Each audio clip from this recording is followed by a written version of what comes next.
Now coming to the Business Correspondence Reporting or BCR paper. For 40 marks, this paper tests your knowledge on the English language.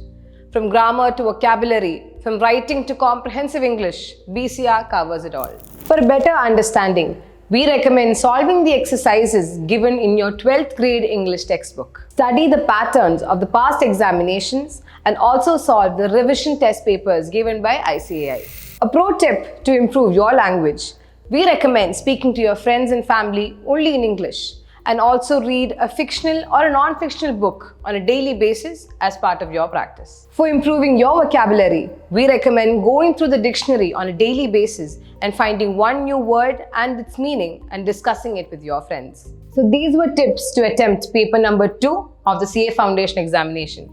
Stay tuned for our next video on paper number 3, Business Mathematics, Logical Reasoning and Statistics.